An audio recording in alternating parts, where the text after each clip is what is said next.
The Checkpoint is presented by GM Pharma, the first international multinational pharmaceutical company in Georgia. GM Pharma, to serve those who need it most.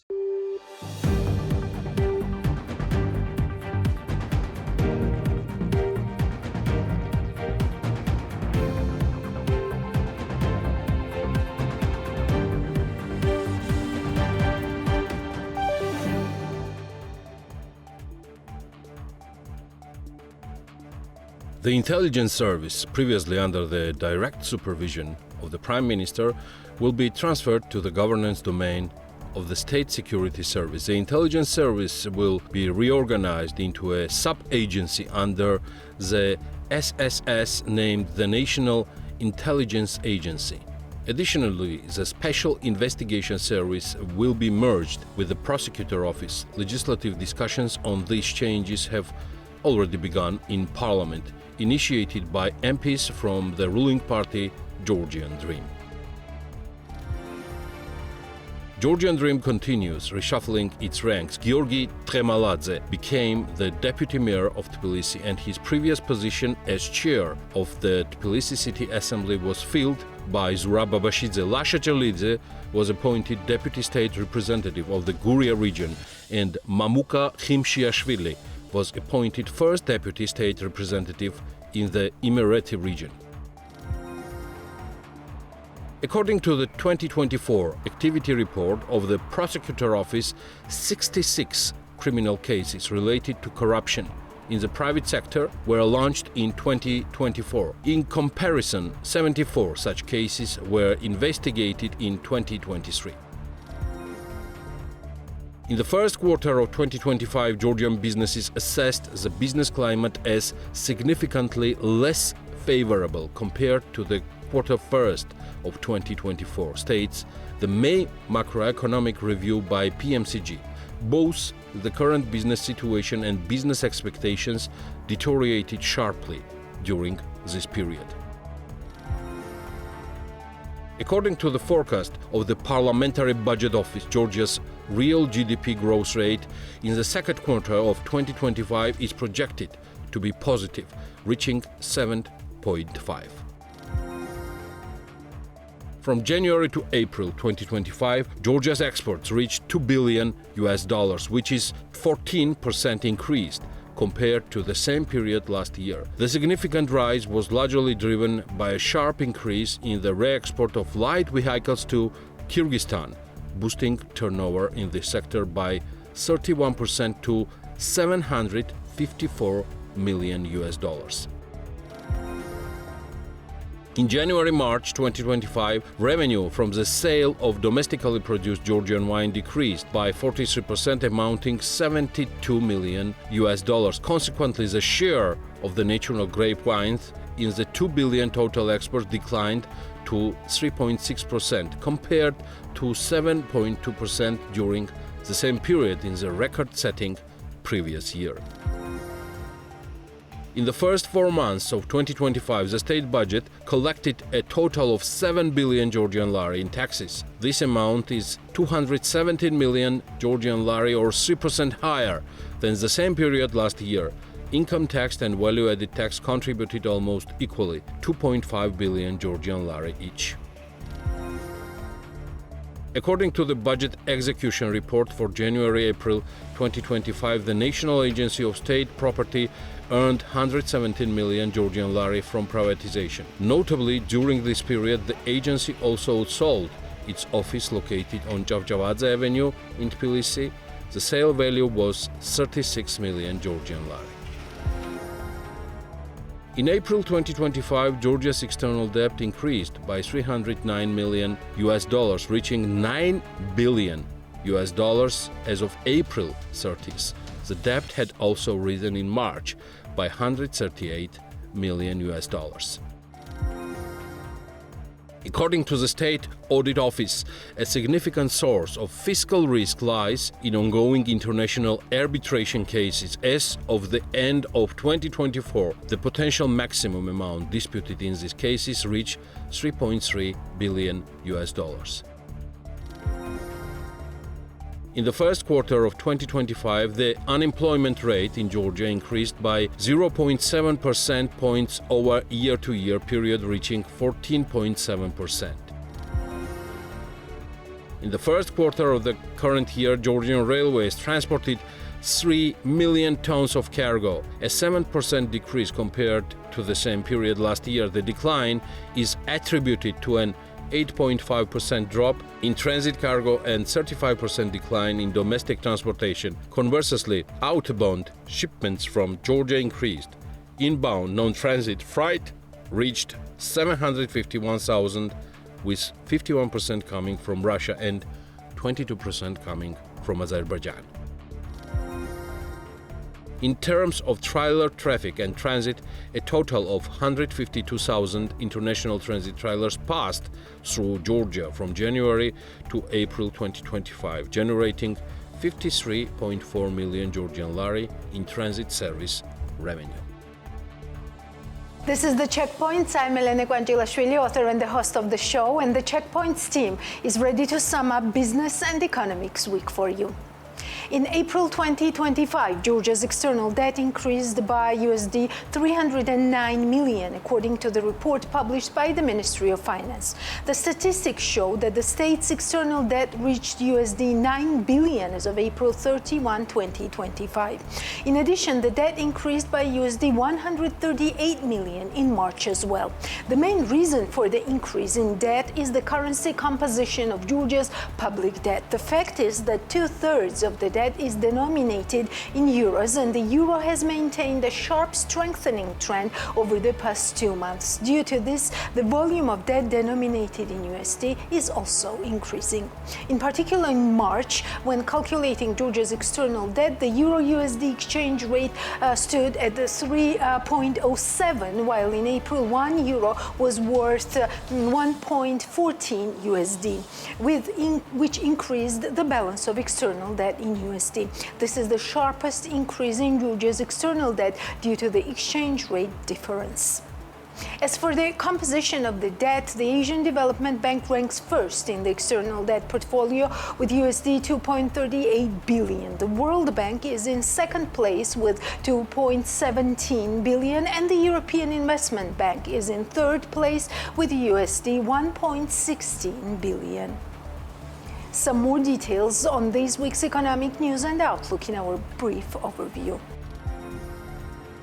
President of National Bank of Georgia, Natia Turnava, presented the institution's 2024 report to the parliament. The report reviews monetary, foreign exchange and supervisory policies as well as audited financial statements. According to Turnava, inflation remained low and stable throughout the year, primarily due to the domestic economic factors and consistent monetary policy. In 2024, inflation made up 1.1%, while core inflation, excluding volatile food, energy and cigarette prices, stood at 1.6%. This stable low inflation was mainly driven by domestic factors and the National Bank's consistent policy, which kept long-term inflation expectations near the target, she said. Turnava emphasized that monetary policy played a key role in maintaining price stability. Alongside strong demand, the improved production capacity of economy supported robust economic growth. Real GDP growth reached 9.4% in 2024. Additionally, lari's effective exchange rate remained relatively stable, further contributing to the low inflation environment. Fiscal policy also played a significant role, she said.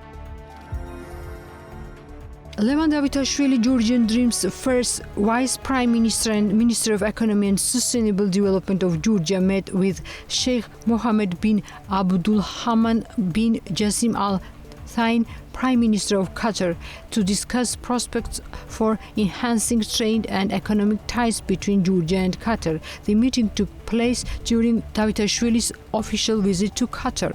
We had a very productive meeting with the Prime Minister of Qatar, covering cooperation in investment, tourism and trade. The Qatari government maintains a very positive attitude towards Georgia. I expect high-level bilateral visits to take place this year, further strengthening our economic partnership, said Davitashvili. The delegation, led by the first Prime Minister, attended the 5th Qatar Economic Forum held under the patronage of the Prime Minister and supported by Bloomberg. The forum brings together over 2,500 global leaders, including representatives from Gulf countries. Since 2022, Georgia and Qatar have led a bilateral agreement on mutual promotion and protection of investments, along with a broader economic, trade and technical cooperation framework. Economic and investment cooperation with Persian Gulf countries is a key priority. Qatar is emerging as a significant partner. Qatari investment in Georgia reached over $500 million in 2024, and we expect that figure to grow further, Davitashvili noted.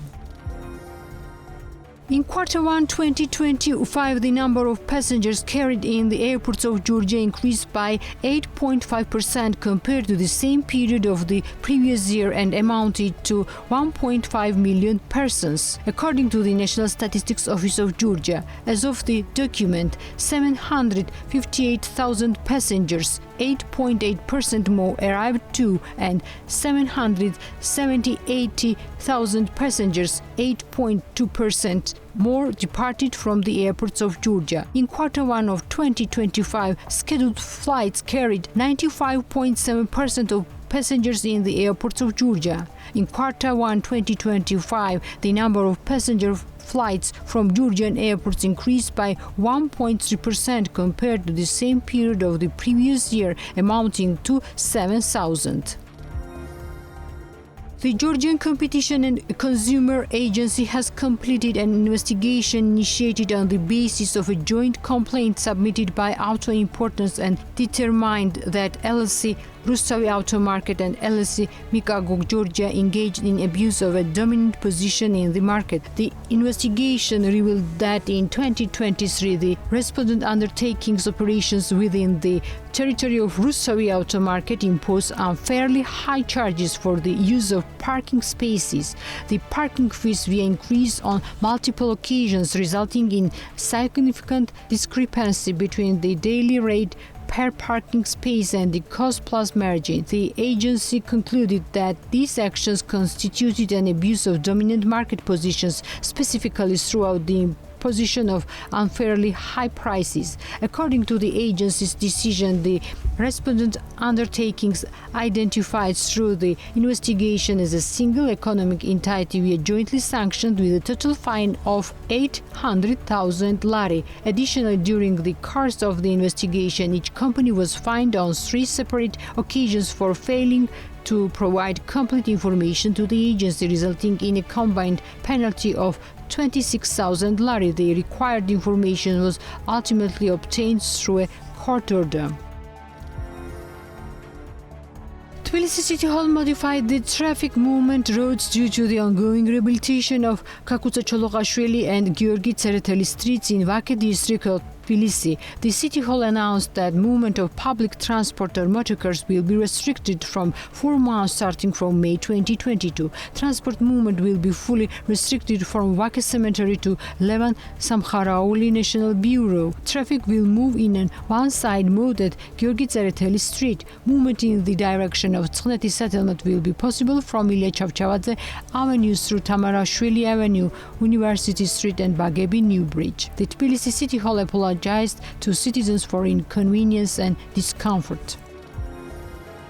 Minister of Environmental Protection and Agriculture Davidson Gulashvili visited almond orchards of the company Yori Farms in Kakheti, the Ministry of Agriculture reported. According to the agency, the company benefits from state projects, preferential agricultural loans and Plant the Future grant program. As of the statement released by the Minister of Agriculture, Yori Farms almond orchards cover over 350 hectares. Davidson Gulashvili focused on the potential of nut crops, including almonds, in the country and noted the importance of promoting the full use of these opportunities as much as possible. Georgian hazelnut, almond and walnut production is increasing, which means that more and more Georgian products are being produced. Demand is also increasing in international markets, which is reflected in export figures. As a result, our country's economy is strengthening, Davidson Gulashvili stated. The company collaborates with Spanish experts and implements their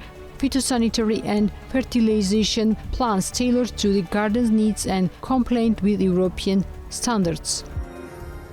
The International Monetary Fund mission began its work in Georgia as part of the consultations conducted under Article 4 of the IMF's Articles of Agreement. The mission, led by Alejandro Hajdenberg, held its first meeting with the Minister of Finance of Georgia. The purpose of the mission is to review Georgia's macroeconomic environment as well as its fiscal and monetary policies. Giorgi Tkemeladze will be the vice mayor of Tbilisi. Kakakaladze announced this at the meeting of the capital's government. He wished Giorgi Tkemeladze success. I would like to introduce to you a person who needs no introduction. He is one of the outstanding leaders of our team. He has been involved in all the activities that are called the development and reconstruction of the city for years. I would like to introduce Giorgi Tkemeladze. He has been the chairman of the city council for 2 convocations. All the projects implemented and done in the capital were of course implemented with the participation of the city council and Giorgi himself. I'm sure that his qualifications, his involvement will help us, and we will continue the important works and projects that we have initiated. I would like to wish him success in this important position. We have quite ambitious plans. We are planning to implement quite important projects for our city in the coming years, about which we will gradually provide information to the public. Giorgi knows very well how important self-government is, Galadze said. Giorgi Tkemeladze had previously held the position of the chairman of the Tbilisi City Council. A new 2-lane tunnel connecting University and Petre Kavtaradze streets in the Bakı district passing through Mikhail Shavishvili Street has been officially opened for traffic in Tbilisi. The opening ceremony was attended by Tbilisi Mayor Kakakaladze, GD Prime Minister Irakli Kobakhidze and the chairman of the City Assembly, Sakrebula. Mayor Kaladze highlighted this achievement as another significant infrastructure project completed in Georgia's capital and expressed his commitment to realizing many more in the future. He extended his gratitude to his team, the government and construction companies for their cooperation. I'm confident that our capital will become even more organized, greener and more beautiful. While we have accomplished many successful projects, challenges still remain, but we are not deterred by them, he stated.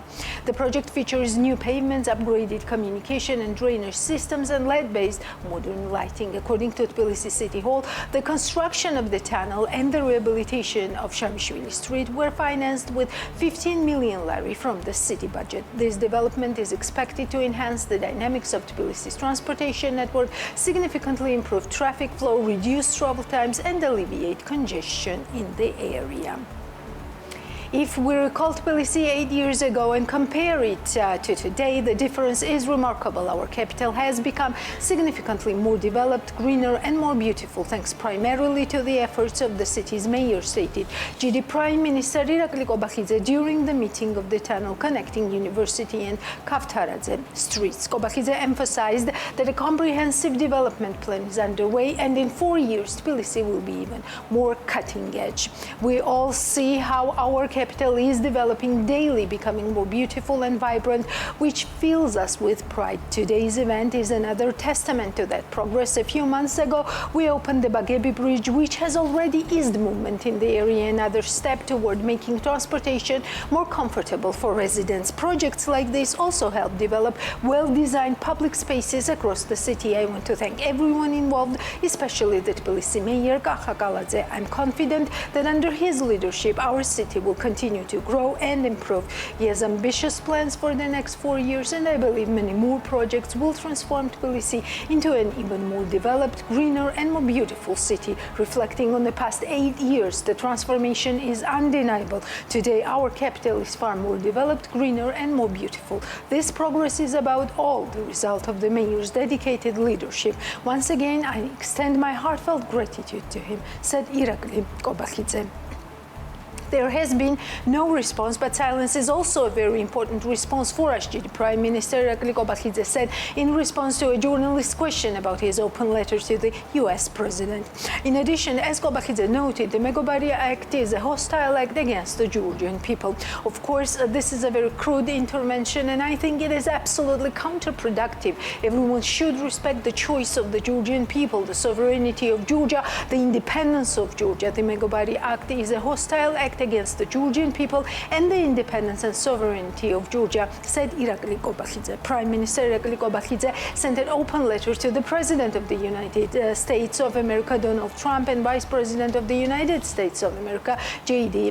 Vance. As Qobakhidze notes, he addressed the U.S. with a letter regarding Georgian-American relations several weeks ago, but has not received a response so far. In his letter, Qobakhidze discusses the sanctions imposed on Georgian government officials, and addressing the U.S. administration says that it is perplexing that they are harshly criticizing Biden's decisions but have not yet reversed any of his criminal decisions. In addition, according to Qobakhidze, there is a striking alignment of values of the Georgian government and the U.S. administration. He also spoke about the deep state. He hopes that the U.S. administration will actually be able to defeat the deep state, which will undoubtedly affect the reset of Georgian-American relations and the restoration of strategic partnership. Here is the first official response from U.S. Secretary of State Marco Rubio. Don't get too comfortable, Mr. Secretary. We start with the pledge, so you get up in a minute. Committee on Foreign Affairs will come to order. I'm going to ask that everybody rise and join me in reciting the Pledge of Allegiance, and please remain standing as we're going to also recognize the passing of our friend Jerry Connolly for a few moments after that as well. Please join me in the pledge. I pledge allegiance to the flag of the United States of America and to the republic for which it stands, one nation, under God, indivisible, with liberty and justice for all. Please remain standing. We're going to do a moment of silence in a moment. I just want to say, Jerry was my friend, and I was very sad to hear of his passing this morning. Jerry was a fierce fighter. We had a lot of fights on this dais together, and we had a lot of fights on the House floor between one another. And, I will certainly miss him. And I'd like to recognize my friend, Ranking Member Meeks, to say a few words as well. And then Representative Burchett is going to say a brief prayer as well. This is a sad day. Jerry Connolly wasn't a politician. He's the true essence of a word of a statesman. He loved this country. He loved this committee. He loved this Congress. He's a dear man that worked as president of the NATO PA and the cross-Atlantic relationship. He was sincere. He had this funny personality that he would make you laugh with what he talked about. He was a great American. He will be dearly missed on this committee, in this Congress, and in his district of Virginia. A true statesman, Jerry Connolly. May God bless his soul. Thank you, Ranking Member Meeks. Representative Burchett, you want to give that prayer? Dear Lord, thank you so much for the gift of Jerry Connolly. Lord, you know he and I didn't agree on much anything other than our friendship. He always had a kind word to say to me when I was down, and I tried to lift him up in his very brief but tragic illness. Please, Lord, bless his family, draw them close to you, and draw these members close to you as we mourn the passing of a dear, dear friend. And I pray these things in Jesus' name. Amen. Amen. Please be seated.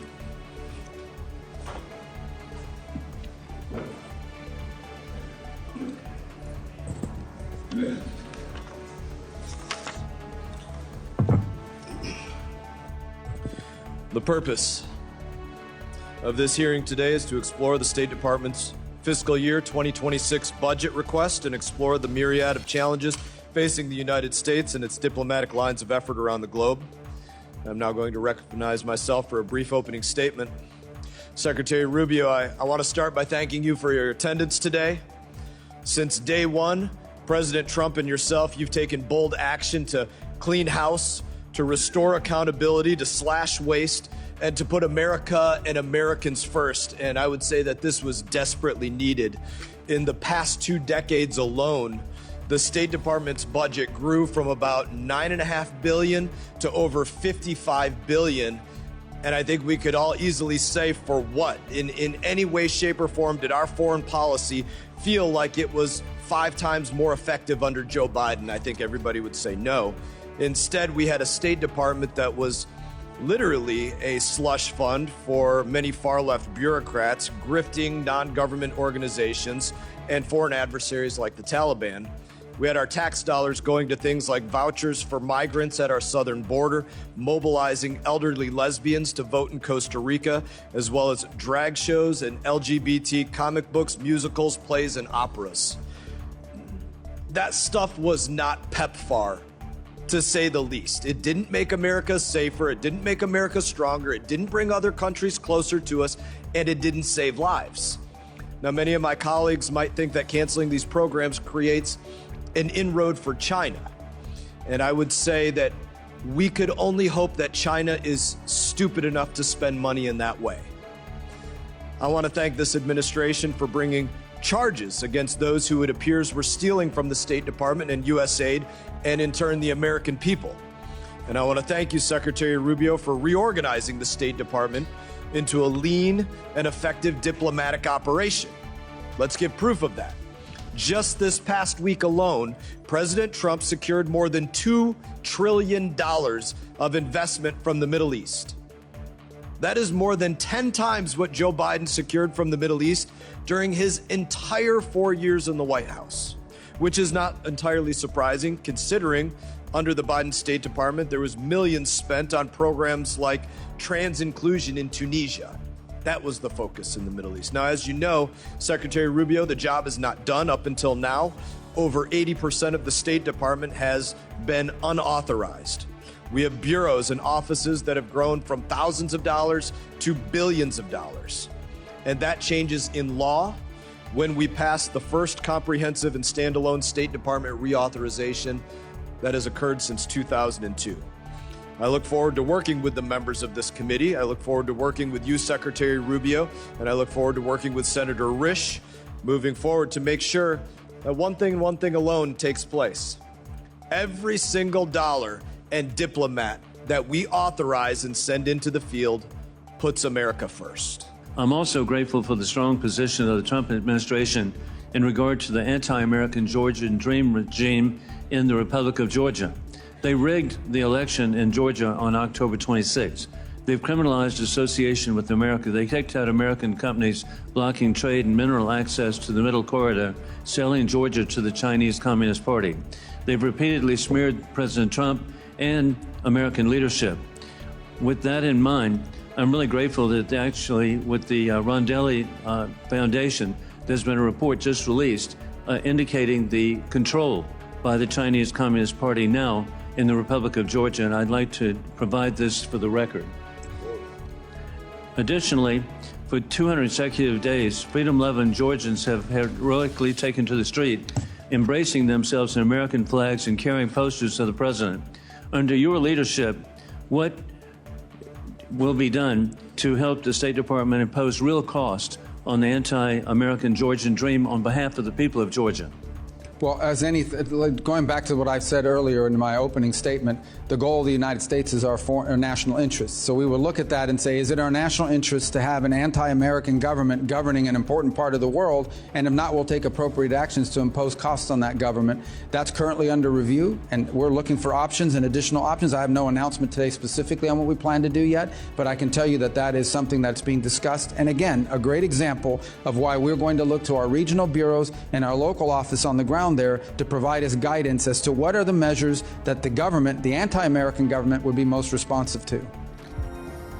Visa, a global leader in digital payments, has announced that Diana Kiguradze will lead the Caucasus region, and Moldova. Diana Kiguradze has been successfully leading Visa's operations in the Caucasus region, and in her new role, she will also oversee Visa's strategic initiatives in Moldova, including advancing digital transformation, strengthening partnerships with financial institutions, and expanding access to innovative payment solutions for consumers. It is a great honor to accept this new role and the expanded responsibilities. I'm I'm excited to work with the Visa team to bring innovative payment technologies to life and help create new opportunities in collaboration with our partners in Moldova. At the same time, I will continue driving the development of secure, fast, and convenient digital payments and supporting financial inclusion in Georgia and Armenia, said Diana Kikuradze, Visa Regional Manager for the Caucasus and Moldova.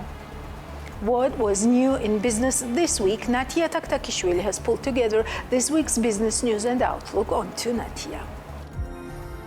Koba Abuladze, director of Hotel Borjo Milikan, declares that the current tourist season is developing at a better pace compared to the last year. He told BMWG about this while assessing the hotel's occupancy rate. According to him, the number of bookings has increased by 10%. In terms of bookings, we have a positive picture. Based on the existing bookings, we can say that this summer period will be better compared to the last year, Abuladze said. As of him, about 2/3 of the hotel's guests are foreigners, mainly from Kazakhstan, Uzbekistan and Israel. In addition, the hotel director speaks of a decline in business tourism. Abuladze notes that the demand for conferences has decreased from both the public and the private sector. According to him, the hotel has adjusted the prices and currently one night's accommodation with breakfast costs over $160.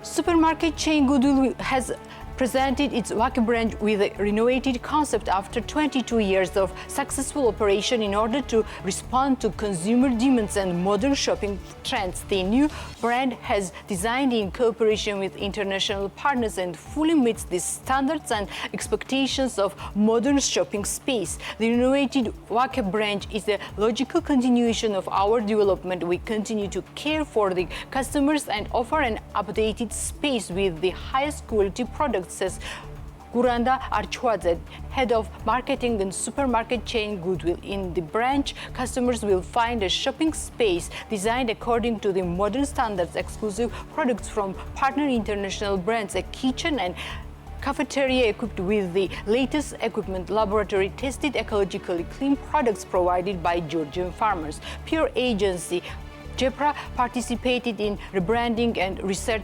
processes. Goodwill is presented on the Georgian market since 2004 and it's one of the biggest and most well-known local supermarket chains. Currently, it has 7 branches in the biggest Georgian cities, Tbilisi and Batumi, along which typical grocery items. Goodwill offers its customers a variety of culinary, food production and confectionery goods, which represent its distinctive characteristics. Restaurant Sopiko is stopping counting on tourist expectations and will focus entirely on local customers. The restaurant's founder, Irakli Kakhidze, said in an interview with BMG TV's Business Morning. According to him, 2025 started hard for the restaurant sector due to the events taking place in the country. The restaurant was even temporarily closed. We decided to temporarily close the restaurant, given ourselves time to focus on other areas and adapt to the new reality. We no longer have tourist expectations. Now we are focused on local customers and residents who have been living here for years, Kakhidze explained. He said that earlier at the beginning of the tourist season, the restaurant was counting on specific guests and segments, but now this strategy is no longer realistic now due to the instability of the country. Such calculations are ineffective. Everything might change in one day, so we choose stability and focus on local market,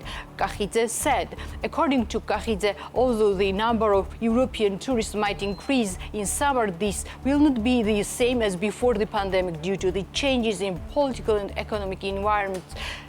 Prices at the restaurant Sopiko has been increased. We had to increase prices, but we changed the menu and increased prices over 25%, Kakhidze noted, adding that the reason for the price adjustment is the increase in the cost of new raw materials. Despite the current challenges, Irakli Kakhidze hopes that the situation will change for the better, although at this stage the restaurant remains focused on the local market.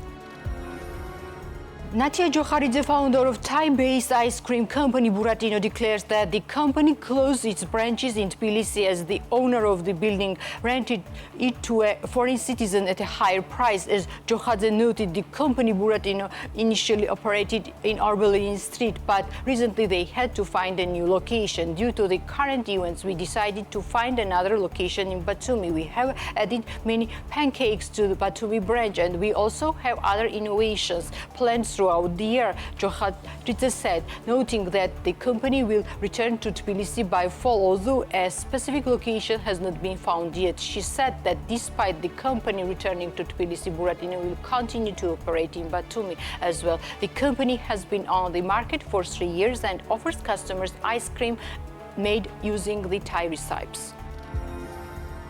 Kwanza Uruashvili, founder of tourist facility Kesane Forget Me Not, located in Racha, declares that the team is planning to open a new branch in Tbilisi. As she mentioned in TV program Women's Narrative, the idea is also based on customers' demand and aims to bring Racha concept to urban spaces. We are thinking about opening a new branch in Tbilisi. In fact, by the end of this season, we will know when we will implement this project, Uruashvili says, emphasizing that one of the main challenges is finding a suitable space.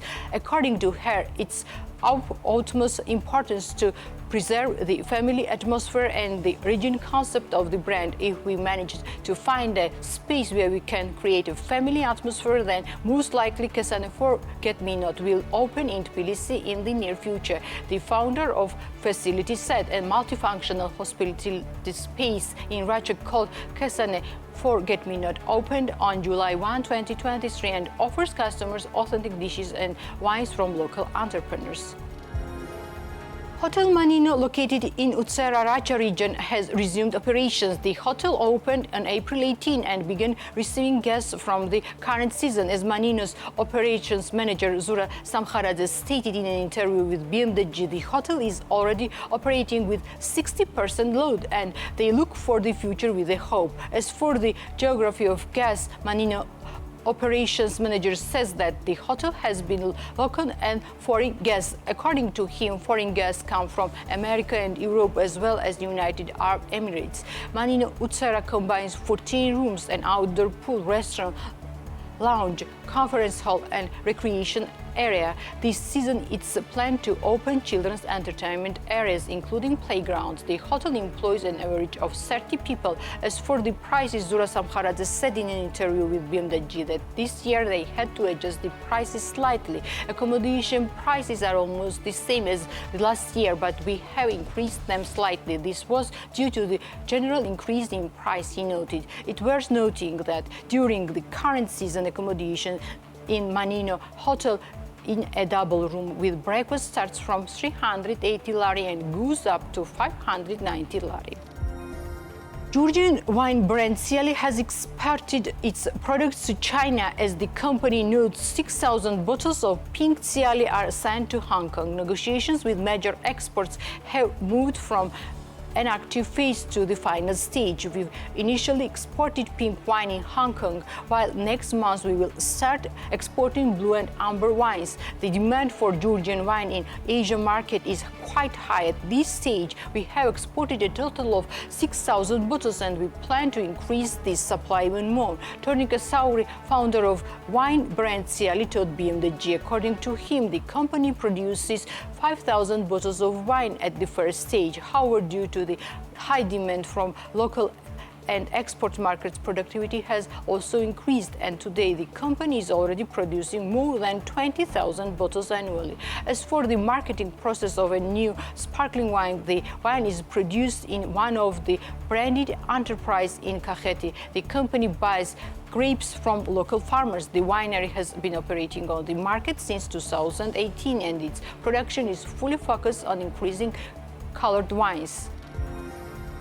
Georgian tea producer company Bueti has temporarily suspended its exporting activities. The company's sales manager Ketevan Kakauridze told BMDG that the company had been exporting to Germany trail badges, but the product was not attractive to this market due to its high price. We had exports to Germany, which we have tested several times, but we stopped entering this market. Our products turned out quite expensive for importers. Germany was not a segment that would buy expensive tea, she said. The representatives of the company notes that at this stage they are focused on developing the local market and have suspended exporting activities. It's worth noting that Ogriba plantations in Tribuli are located on an area of 50 hectares. The company produces a total of 9 types of tea, including black, green, berries, and citrus tea. Bueti products are sold in such retail chains as Europroduct, Goodwill, Orina Biji, Certi, and Tisquili Bazar. Speaking about the increase in demand, Kakauridze notes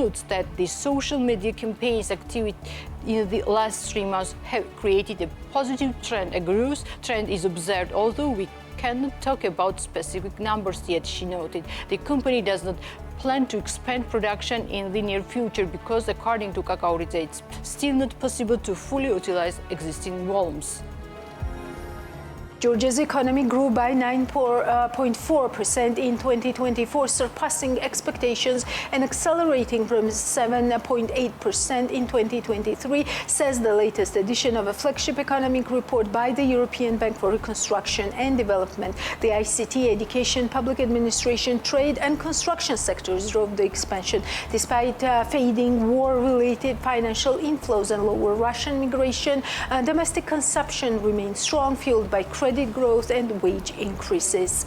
Meanwhile, inflation remained low in 2024, averaging 1.1%, down from 2.5% in 2023. It started accelerating in October 2024, driven by rising food prices, and reached 3.5% year-on-year in March 2025, slightly above the National Bank of Georgia's target of 3%. The NBG's monetary policy stance remains cautious, balancing support for economic growth with reducing external vulnerabilities. EBRD says the high real interest rate suggests a deliberate attempt to anchor inflation expectations.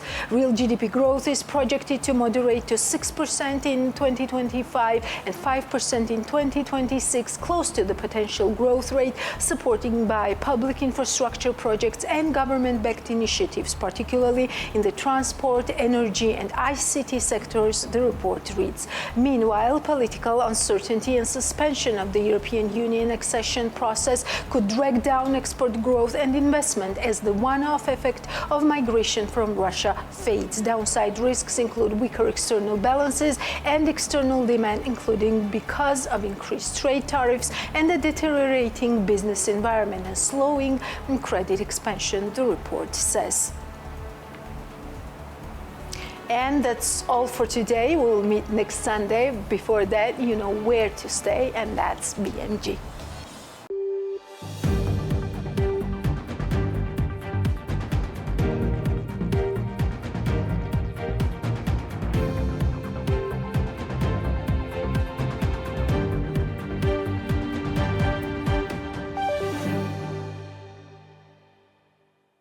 The Checkpoint is presented by GM Pharma, the first international multinational pharmaceutical company in Georgia. GM Pharma, to serve those who need it most.